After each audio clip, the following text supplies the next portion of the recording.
And it's beautifully shot. Beautiful sperm shooting across the scene. Beautiful sperm. And I mean, I wish I was being joking. It's there. Yeah. Miss Monroe, it's time. Welcome to EJ's Movie Talk. Welcome back. Welcome back again. Hopefully you are a subscriber and hitting that like button. Smashing the like button. Which you aren't, because nobody has We liked have any of our videos. Subscribers. We have 2 subscribers right now. The other subscribers are ourselves. So please, we are more than happy to welcome you. welcome new subscribers and watchers to the channel. Anybody who has a YouTube channel out there, please tell us how to get followers and subscribers, because we are on the struggle bus. We have a new movie today that I'm pretty pumped to talk about. We couldn't do the review last night because this is a 3-hour long movie. And it was literally 11 o'clock at night when we finished. We were so tired. We tried to turn it on a little bit earlier because we knew that the movie was very long, 3 hours, almost 3 hours, I think. And we did manage to actually get to the end of this movie, probably because it was a pretty entertaining movie. So we just watched Blonde.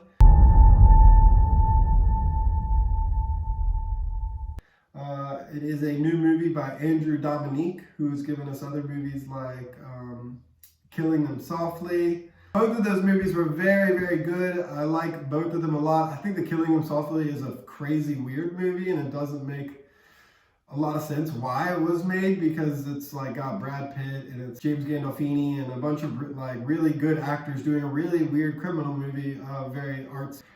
But it's actually very entertaining and really good. So I knew going into this, I knew what the director kind of movies he made before. And what did I tell you about what this movie was going to be? You told me it was going to be very artsy and full of like imagery and... And was it? Yeah. And it was. And very, very much hold so. back. I think there's like a 5-minute threesome sex scene where they're like literally just warping the footage to where it just bends across the screen while they're having sex. And that's when I looked over at Erin and I was like, Marilyn Monroe, Marilyn Monroe, Marilyn Monroe. I told you it was going to be like an art house. I saw the same CGI baby like...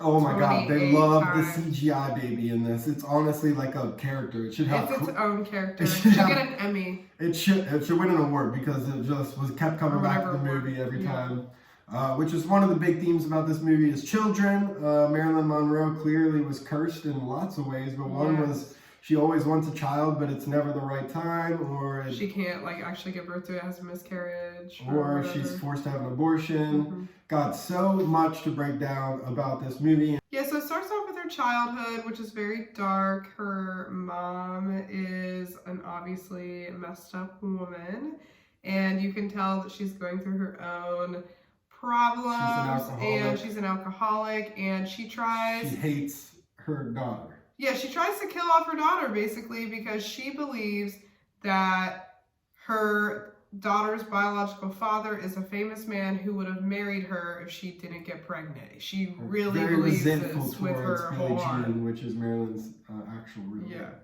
I thought it was Norma Jean. Norma Jean, yes. When I say Billie Jean, You said like Billie Jean. Michael Jackson. Yeah.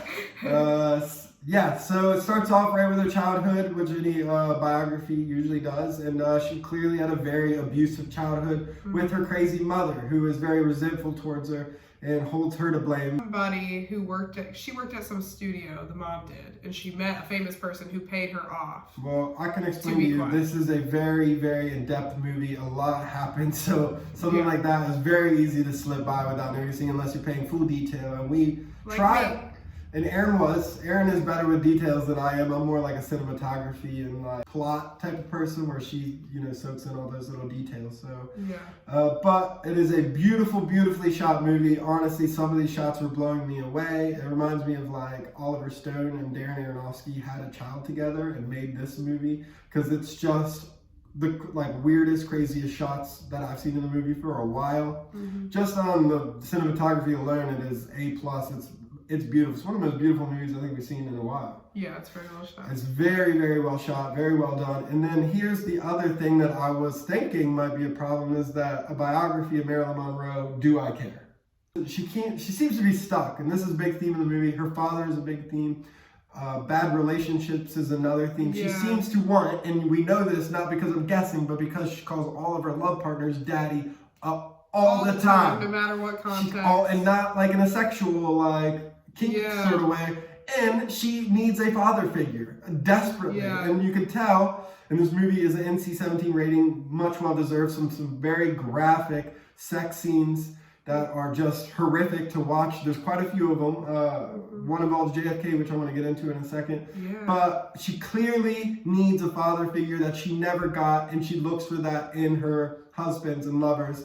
And clearly they always come up short for Marilyn, which might be her ultimate tragedy. Yeah, I did notice with both of the men that she ended up marrying, the hookups probably as well, except for like those two guys she was really close with. But all of her hookups, except for those two guys and all of her husbands, seem to be like, literally, I don't even care about this person that much. Like, we don't even connect, but I want a husband. Like, literally, when the first guy proposed to her, she said, sure.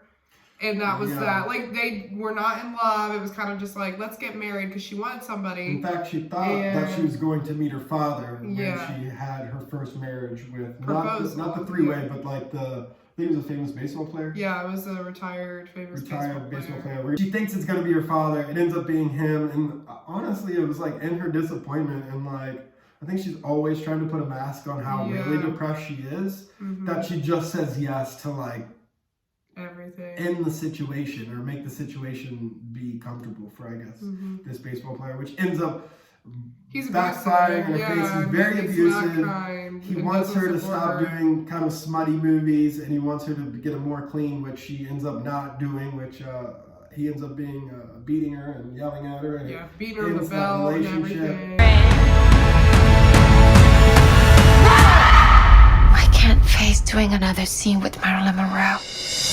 So I believe she has almost has 3 babies in this movie, and none of them go through. The first one she aborts because the first one she chooses to abort to get like more jobs at the time. I think so. Yeah. So it was her choice. She wasn't forced by her agency, which I thought is the route they were going to go down. Yeah. She does it herself. She gets rid of it because she wants more jobs, and then she went and talked to her mom and was like worried about having the baby. The talk with her mom was what talked her out. Yeah, so she saw her mom, and she's like, am I going to end up like this if I have a kid right now? And it really, I think it scared her a little bit. And so towards the end of the movie, you can see that she's starting to have some of the same mental issues her own mother had. She doesn't recognize people. She starts to ask who her husband is. She's starting to slowly mentally fall apart. Yeah, she's addicted to drugs, drinking, all that stuff.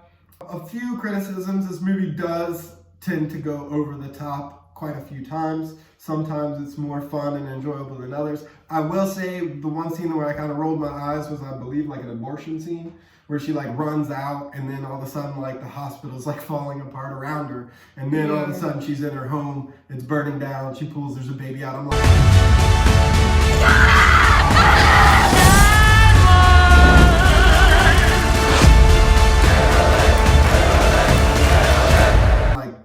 this is a little bit, it seems like that a little bit too over the top. But at the same time, when that was happening, it was like some of the most beautiful shots I've ever seen. Some of these transitions from one scene to the next they're not even seamless. It's like she's running in a hospital and then the walls slowly turn into another building. Next shot, she's in another place. It's honestly mind-blowingly good.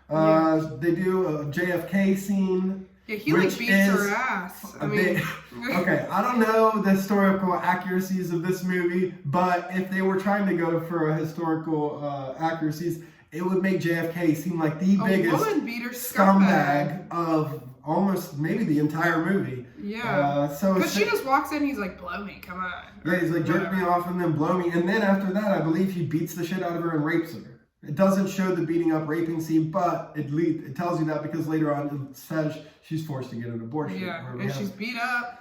And it shows her all beat up and bloody. So it makes, you see him start to suffocate her. Yeah, it makes JFK look like the biggest scumbag, which I believe is going to be the most controversial part of the movie, because I know a lot of people really love JFK. So now they're going to watch this movie and be like, oh wow, my God, he's Jesus Christ. Was that really what JFK was like? I knew he was a cheater. I didn't know he was yeah, I definitely heard he was a little bit of a playboy, but I didn't realize he was that bad of a scumbag. So I'm not quite sure how realistic that is, but it was definitely an interesting thing to watch. Keeps you entertained. And it does not paint anybody really in a good light, which I kind of Nobody looks good in this movie. Yeah. Oh yeah, I did want to say this about the actress Anna de Armas, I believe is her name.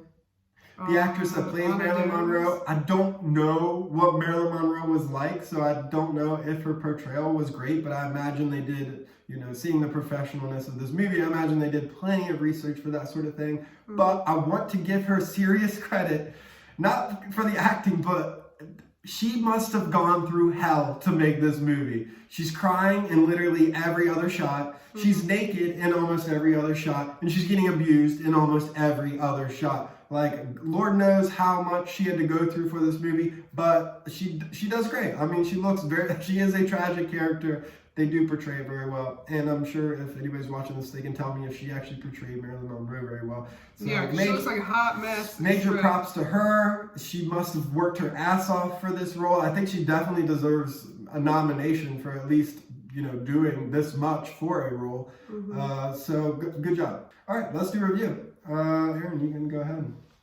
I'll give it a 8. An 8. Anything? Any reason why?